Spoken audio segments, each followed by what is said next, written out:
Assalamualaikum warahmatullahi wabarakatuh. Selamat pagi. Perkenalkan kami dari kelompok 4. Dan pada kesempatan pagi ini kami ingin mempresentasikan hasil laporan proyek akhir semester. Untuk judulnya yaitu pengembangan sistem basis data tematik berbasis SQL dan NoSQL, yang dimana kita mengambil tema atau topik sistem perpustakaan digital. Untuk sistem basis data ini dibimbing oleh Bu Anis Fitri Nur Masruriyah, dan sebelum memulai presentasinya, biarkan kami memperkenalkan diri terlebih dahulu. Yang pertama ada Muhammad Yusuf Zaki. Untuk NIM-nya yaitu 24105 11161. Yang kedua ada saya sendiri Arsyad Fadilah 144. Selanjutnya ada Naufal Rizky Ramadan 160. Selanjutnya ada Hirzi Ahna Prapiadi 142. Dan yang terakhir ada Natasha Herdaningsih 139.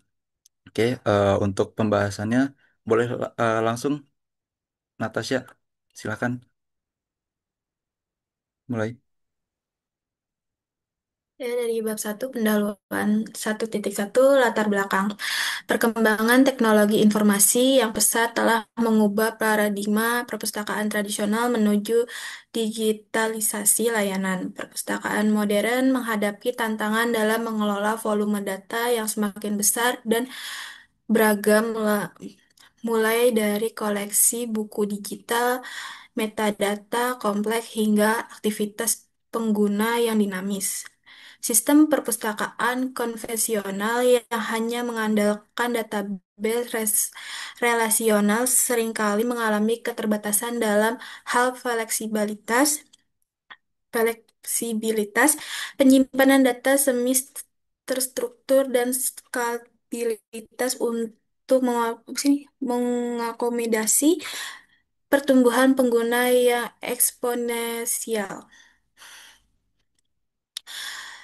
Kebutuhan akan sistem yang mampu mengintegrasikan kekuatan database relasional untuk menjaga konsistensi data transaksional dengan fleksibilitas database NoSQL untuk menangani data yang beragam menjadi semakin mendesak.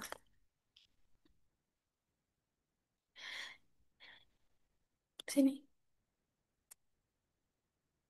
Implement- Implementasi teknologi hybrid SQL dan NoSQL dapat memberikan solusi optimal yang menggabungkan reliabilitas, acic, properties dari database relasional dengan kemampuan horizontal scaling dan fleksibilitas skema dari database NoSQL, sehingga menciptakan sistem perpustakaan digital yang robust, scalable, dan adaptif terhadap kebutuhan masa depan.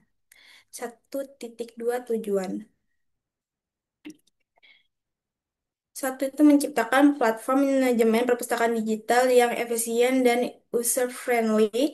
Yang kedua, menyediakan akses mudah terhadap koleksi digital dengan fitur pencarian dan sistem rekomendasi. Ketiga, memberikan tool manajemen komprehensif bagi pustakawan untuk mengelola koleksi dan anggota. Yang keempat, mengimplementasikan arsitektur hybrid database SQL dan NoSQL dengan best practice. Yang lima, membangun sistem yang scalable dengan performa optimal dan keamanan data yang robust. Bab 2 pembahasan. 2.1 tema dan deskripsi proyek. Pada kesempatan kali ini, kelompok ini akan membuat proyek pengembangan sistem basis data tematik berbasis SQL dan NoSQL dengan tema sistem perpustakaan digital. Berikut deskripsi proyek yang akan dijelaskan. Perpustakaan digital modern memerlukan sistem manajemen yang mampu menangani berbagai jenis data dan kebutuhan yang kompleks. Sistem perpustakaan digital yang akan dikembangkan merupakan platform terintegrasi yang menggabungkan kekuatan database relasional SQL untuk mengelola data struktur seperti informasi buku, anggota, dan transaksi peminjaman serta database NoSQL untuk menangani data semi terstruktur dan tidak terstruktur seperti metadata, buku digital, ulasan pengguna, histori aktivitas, dan chain system. Sistem ini dirancang untuk mendukung digitalisasi layanan perpustakaan yang efisien dan modern, memungkinkan pengelolaan koleksi buku digital, e-book, jurnal, dan media multimedia lainnya.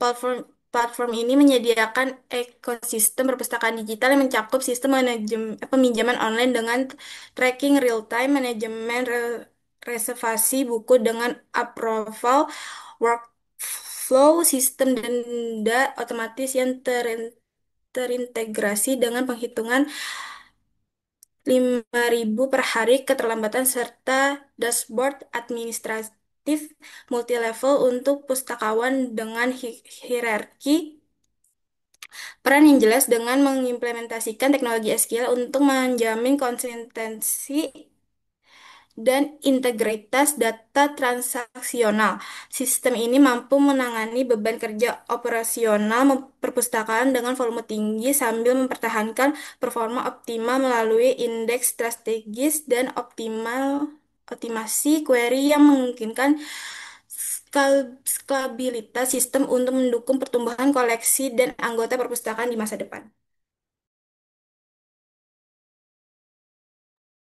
Oke, selanjutnya di sini saya akan menjelaskan tentang struktur tabel dan deskripsi tabel. Yang pertama di sini ada admin. Di admin ini yang pertama ada ID admin dengan tipe integer. Dia ini sebagai primary key ID unik untuk setiap admin. Yang kedua ada username dengan data type varchar. Dia ini untuk username untuk login admin. Yang ketiga ada nama lengkap. Dia ini bertipe varchar. Dia ini akan diisi dengan nama lengkap admin. Selanjutnya ada email. Dia ini bertipe varchar juga. Deskripsinya itu untuk email adminnya. Di sini ada role dengan data type enum super admin atau pustakawan. Deskripsinya ini untuk part admin dalam sistem. Defaultnya pustakawan. Selanjutnya ada alamat dengan tipe data text. Di sini nanti dia akan mengisi alamat lengkap adminnya. Selanjutnya ada tabel anggota, di mana di kolom pertama ada ID anggota dengan tipe integer. Dia ini sebagai primary key ID unik untuk setiap anggota. Kolom kedua ada nama lengkap dengan varchar. Ya ini untuk nama lengkap anggota perpustakawan. Yang ketiga ada email, tipe varchar juga. Dia ini sebagai email untuk anggota. Selanjutnya ada nomor telepon, tipe varchar. Ini deskripsinya untuk nomor telepon anggota. Selanjutnya ada alamat, di mana sini ada tipenya teks, akan mengisi alamat lengkap anggota. Terus ada tanggal daftar, tipe datanya adalah date atau tanggal untuk mengisi tanggal pendaftaran anggota. Terus status, tipe datanya enum, ada aktif, nonaktif, atau suspend. Ya ini untuk mengisi status keanggotaan dari anggota tersebut. Defaultnya sebagai aktif. Tabel ketiga ini ada kategori, di mana ID ada ID kategori yang bertipe integer sebagai primary key ID unik untuk setiap kategori buku. Yang kedua ada nama kategori bertipe varchar. Deskripsinya ini untuk nama kategori buku yang ada nanti di perpustakaan itu. Selanjutnya ada tabel keempat yaitu penerbit. Ada ID penerbit dengan tipe data integer. Ini itu untuk primary key, ID unik untuk setiap penerbitnya. Kedua ada nama penerbit dengan tipe data varchar akan mengisi nama penerbit buku tersebut. Yang ketiga ada alamat dengan tipe data text yang akan mengisi alamat dari penerbit. Yang keempat ada telepon atau nomor telepon dengan tipe data varchar Deskripsinya itu untuk nomor telepon penerbit tersebut. Yang kelima ada email dengan tipe varchar juga. Dia akan mengisi email dari penerbit tersebut. Yang kelima ada tabel pengarang. Di sini ID pengarang dengan tipe data integer. Dia ini sebagai primary key, ID unik untuk setiap pengarang. Yang kedua ada nama pengarang dengan tipe data varchar. Ya, dia ini akan mengisi nama lengkap dari pengarang buku tersebut. Yang keenam ada tabel buku, di mana yang pertama ini ada ID buku dengan tipe data integer sebagai primary key, ID unik untuk setiap buku tersebut. Yang kedua ada judul dengan tipe data varchar. Dia ini akan mengisi judul buku dari buku yang ada. Selanjutnya ada ID kategori tipe integer. Dia ini sebagai foreign key nanti yang akan mengacu ke kategori. Selanjutnya ada ID penerbit dengan tipe data integer juga. Dia ini sebagai foreign key yang akan mengacu ke penerbit. Lalu ada tahun terbit dengan tipe data year. Di sini akan mengisi tahun terbit buku tersebut. Selanjutnya ada stok dengan tipe data integer. Dia ini akan menaruh jumlah stok buku yang tersedia. Selanjutnya ada buku pengarang, di mana ID sebagai primary key untuk setiap pengarang. Lalu ada ID buku dengan tipe data integer. Dia ini sebagai foreign key untuk masuk ke buku. Lalu ada ID pengarang dengan tipe data integer sebagai foreign key mengacu ke pengarang. Lalu ada tabel peminjaman, di mana ID peminjaman ini dengan tipe data integer, dia ini sebagai primary key, ID unik untuk setiap peminjaman. Lalu ada ID anggota dengan tipe data integer, dia ini sebagai foreign key untuk mengacu ke anggota. Selanjutnya ada ID buku untuk tipe datanya integer, dia ini sebagai foreign key untuk mengacu ke buku juga. Lalu ada ID admin dengan tipe data integer, dia sebagai foreign key untuk mengacu ke admin. Lalu ada tanggal pinjam dengan tipe data date atau tanggal yang dimana diisi dengan tanggal peminjaman buku. Lalu ada tanggal rencana kembali dengan tipe data date atau tanggal, jadi ini sebagai tanggal rencana pengembalian. Lalu ada tanggal pengembalian sebenarnya sebagai date atau tanggal pengembalian aktual. Lalu ada status di mana Enum dipinjam, dikembalikan, terlambat atau hilang. Ya ini sebagai status peminjaman, di mana defaultnya adalah dipinjam. Lalu ada denda dengan tipe data desimal 10,2. Ya ini sebagai jumlah denda keterlambatan. Defaultnya adalah 0. Lalu ada reservasi dengan ID reservasi. Tipe datanya integer, dia sebagai primary key. Lalu ada ID anggota, tipe Z, tipe integer. Dia foreign key untuk mengacu ke anggota. Lalu ada ID buku dengan integer. Foreign key mengacu ke buku. Lalu ada tanggal reservasi dengan tipe data date. Dia sebagai tanggal reservasinya dibuat. Lalu ada tanggal expired dengan tipe data date. Dia sebagai tanggal kadaluarsa reservasi. Lalu ada status di mana tipe datanya enum, ada menunggu, disetujui, ditolak, expired, atau dibatalkan. Defaultnya adalah menunggu.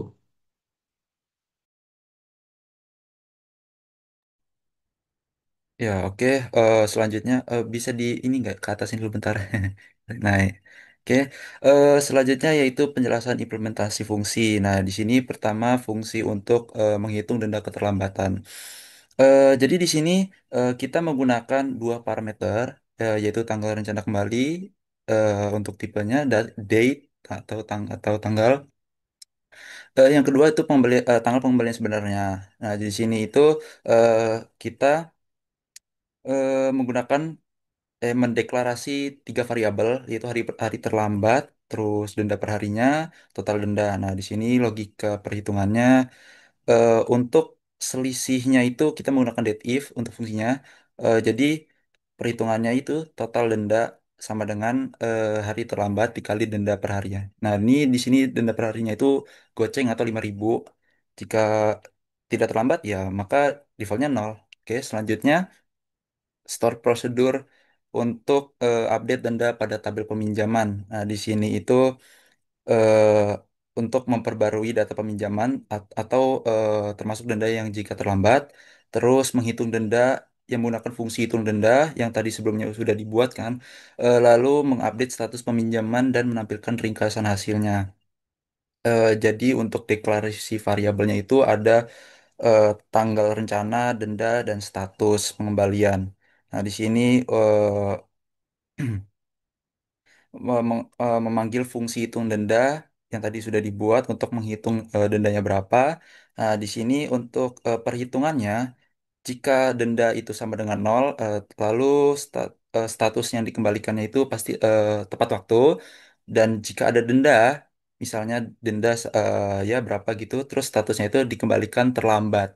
Nah, terus lalu untuk memperbarui tabelnya itu, tabel peminjaman maksudnya, itu dengan tanggal pengembalian aktual atau pengembalian yang sebenarnya, lalu total denda dan statusnya. Nah, statusnya ini ya denda atau terlambat atau tidak.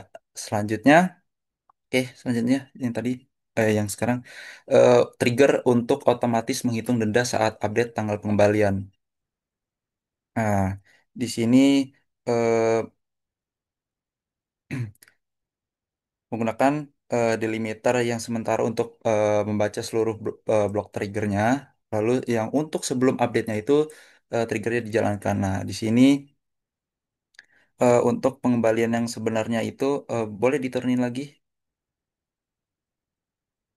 Untuk sistem otomatis yang aktif pada tanggal pengembalian yang diupdate, dan secara otomatis itu menghitung denda eh, lalu mengubah status menjadi dikembalikan. Nah, di sini juga memastikan konsistensi data tanpa intervensi manual dan mencegah kesalahan perhitungan. Oke, selanjutnya ada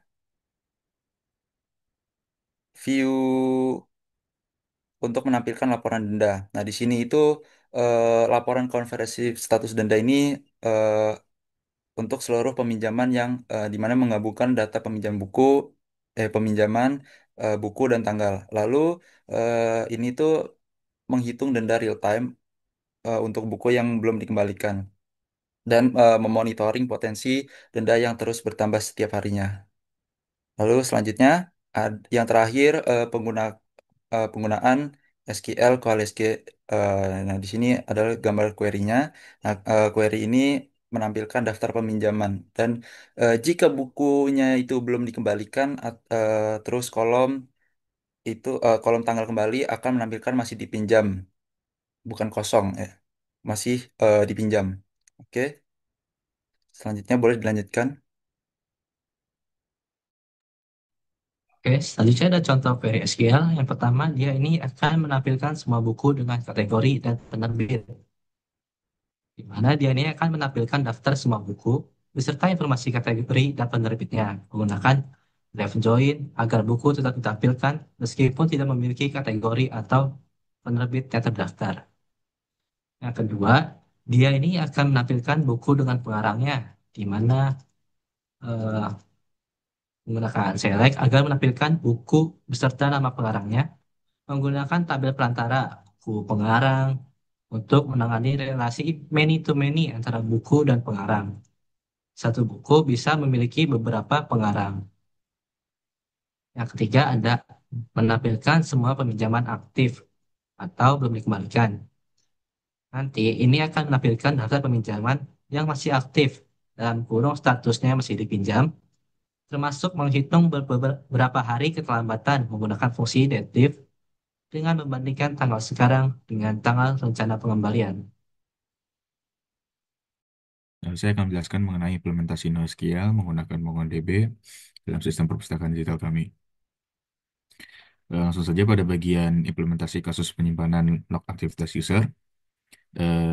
Yang pertama, tentunya eh, kita membuat koleksi untuk menyimpan data dari log aktivitas user yang berguna untuk satu, tentunya untuk merekam semua aktivitas pengguna untuk keperluan audit dan keamanan, dan juga untuk memantau pola penggunaan sistem oleh admin maupun mustakawan, dan juga untuk membantu identifikasi masalah dengan melihat log aktivitas sebelum error terjadi. Tentunya output yang diberikan akan mengembalikan data berupa array yang berisi objek dari setiap log aktivitas yang berhasil disimpan. Kemudian selanjutnya eh, pada query ini untuk mencari log aktivitas oleh admin ID 2. Pada bagian query, pada bagian db.log aktivitas, query ini berguna untuk mengakses koleksi log aktivitas dalam database.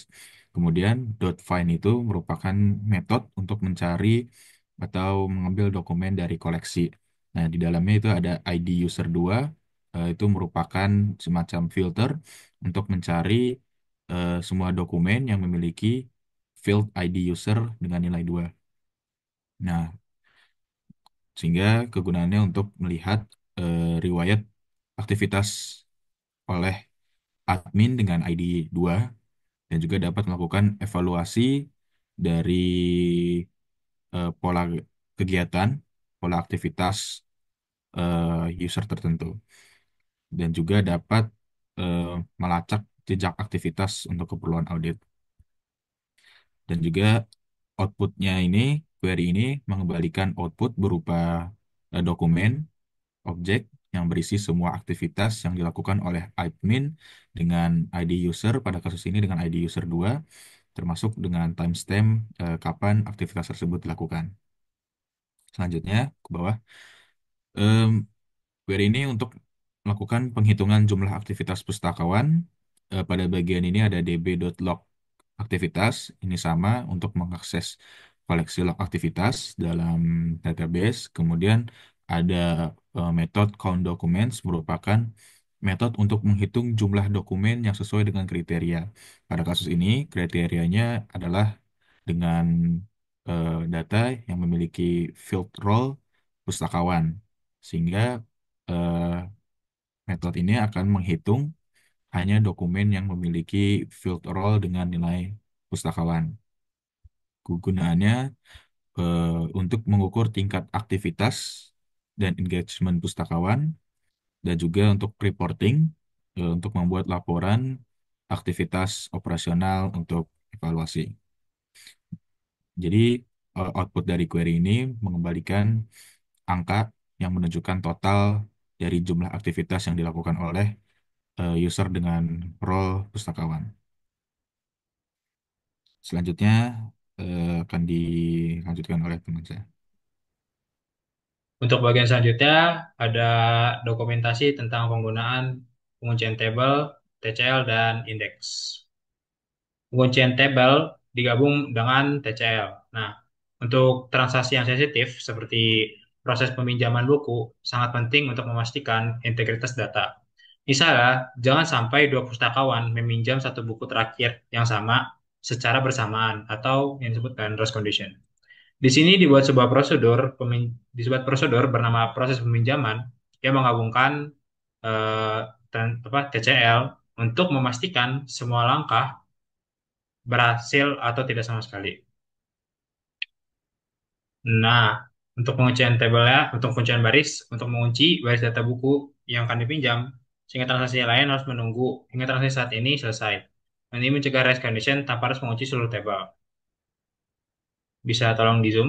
Nah, prosedur ini secara aman memproses peminjaman buku. Jika stok tersedia, ia akan mengorek stok dan mencatat peminjaman. Jika berhasil, dia akan mengkomit dan stok habis. Jika batal, akan dilakukan rollback. Selanjutnya ada cara menggunakan prosedur. Untuk penggunaan prosedurnya, untuk meminjam buku dengan ID buku 4 kepada ID anggotanya. Selanjutnya untuk oleh siapa oleh admin dan berapa hari. Selanjutnya ada pengaturan administrasi database tentang user role dan privilege. Pembuatan role pustakawan. Role ini adalah template hak akses untuk setiap pustakawan yang ada dalam database. Dan selanjutnya ada pemberian hak akses ke role pustakawan. Pustakawan perlu data anggota dan buku, serta menambah dan mengubah data peminjaman. Selanjutnya, membuat user untuk pustakawan. Nah, pada user ini, kami membuat user Arsyad untuk login baru dalam database. Dan selanjutnya ada menerapkan role ke dalam user. User Arsyad akan diberi role pustakawan. Dan role pustakawan akan diatur sebagai default untuk setiap user-user yang masuk ke dalam database. Untuk bagian selanjutnya ada indeks. Indeks untuk pencarian buku. Indeks IDX underscore buku underscore judul mempercepat pencarian buku berdasarkan judul yang merupakan query paling umum dilakukan pengguna. Indeks ini, indeks buku kategori membantu memfiltering buku berdasarkan genre atau kategori tertentu. Dan untuk indeks penerbit berguna untuk mencari koleksi dari penerbit spesifik. Selanjutnya ada indeks tahun mempercepat pencarian buku berdasarkan tahun terbit untuk penelitian atau koleksi berdasarkan periode. Selanjutnya ada status yang sangat krusial untuk mengecek apakah ada stok buku secara real time. Selanjutnya ada indeks untuk anggota. Indeks email dirancang khusus untuk memproses login dan autentikasi pengguna database. Dan indeks nomor mempercepat identifikasi anggota melalui nomor kartu anggota saat transaksi peminjaman. Dan indeks anggota status membantu admin dalam mengelola dan memfilter anggota berdasarkan status keanggotaan mereka. Selanjutnya ada indeks untuk peminjaman. Indeks indeks peminjaman anggota mempercepat pencarian riwayat peminjaman per anggota untuk memonitoring aktivitas. Dan indeks peminjaman buku membantu melacak buku mana saja yang sedang dipinjam atau riwayat pinjamannya. Selanjutnya ada indeks peminjaman status. Ini penting untuk mengidentifikasi transaksi yang masih aktif atau sudah selesai. Untuk indeks peminjaman tanggal, ini buat membantu laporan berskala dan analisis tren dalam peminjaman. Selanjutnya lagi ada indeks untuk reservasi. Indeks reservasi anggota mempercepat pencarian daftar reservasi yang dibuat sama anggota tertentu. Selanjutnya ada indeks reservasi buku, membantu melihat antrian reservasi untuk buku yang sedang dipinjam. Selanjutnya ada indeks status, reservasi status, memungkinkan sistem untuk memproses reservasi yang pending, aktif atau sudah terpenuhi secara efisien. Selanjutnya akan dijelaskan oleh anggota saya. Lalu di sini ada screenshot hasil eksekusi. Yang sini pertama ada yang SQL. Mana di sini ada pembuatan database, di mana create database perpustakaan dan sekolah digital. Selanjutnya ada pembuatan tabel admin dan datanya, di mana struktur tabelnya sudah dijelaskan sama seperti tadi di sebelumnya. Lalu di sini ada insert into, di mana di sini kita akan menambahkan data untuk ke tabel admin. Lalu ada di sini pembuatan koleksi atau tabel anggota. Di sini ada insert itu anggota, di mana akan masukkan data-data ke dalam tabel anggota. Lalu ada pembuatan tabel kategori. Di sini ada memasukkan data ke dalam tabel kategori. Lalu di sini ada pembuatan tabel penerbit. Lalu di sini akan masukkan data penerbit ke dalam tabel penerbit. Lalu ada pembuatan tabel pengarang. Dan di sini kita memasukkan data ke dalam tabel pengarang. Lalu ada pembuatan tabel buku. Di sini kita masukkan data buku ke dalam tabel buku. Lalu ada pembuatan tabel buku pengarang. Dan di sini kita akan masukkan data dari buku pengarang ke dalam tabel buku pengarang. Lalu di sini kita ada pembuatan tabel peminjaman. Dan di sini ada Masukkan data peminjaman ke dalam tabel peminjaman, lalu ada pembuatan tabel reservasi. Dan di sini kita masukkan data-data untuk ke dalam tabel reservasi.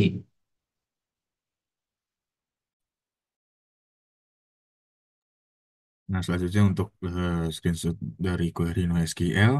Nah, yang pertama ini eh, perintah ini yang pertama berfungsi untuk membuat dan beralih ke database perpustakaan digital. Jika database belum ada, maka MongoDB akan membuatnya. Kemudian selanjutnya ada koleksi admin. Ini untuk melakukan eh, untuk penyimpanan data administrator sistem. Kemudian ada boleh lanjut. Nah, ada ini ada koleksi anggota. Nah, yang mana koleksi anggota ini untuk melakukan penyimpanan data seluruh anggota perpustakaan sehingga dapat melakukan pengelolaan data keanggotaan perpustakaan. Lanjut. Nah, selanjutnya ada koleksi kategori. Ini untuk koleksi kategori untuk mengorganisir klasifikasi buku. Selanjutnya ada koleksi penerbit. Koleksi penerbit ini untuk menyimpan informasi penerbit buku. Selanjutnya ada koleksi pengarang. Ini untuk menyimpan data penulis buku. Selanjutnya ada koleksi buku. Ini untuk menyimpan informasi lengkap buku. Selanjutnya koleksi buku pengarang. Ini merupakan koleksi junction atau untuk relasi many to many antara buku dengan pengarang. Selanjutnya koleksi peminjaman. Ini untuk merekam semua transaksi peminjaman yang ada. Selanjutnya ada koleksi reservasi. Koleksi reservasi ini untuk mengelola sistem reservasi buku. Jadi untuk mengelola antrian reservasi untuk buku yang sedang dipinjam. Selanjutnya, hmm, sudah saya kembalikan ke moderator. Oke, untuk presentasinya sampai sini saja. Eh, apa yang kami sampaikan semoga jelas dan dapat dipahami. Juga nggak lupa kami ucapkan terima kasih pada Bu Ruri selaku dosen pengampu mata kuliah Sistem Basis Data ini. Wassalamualaikum warahmatullahi wabarakatuh.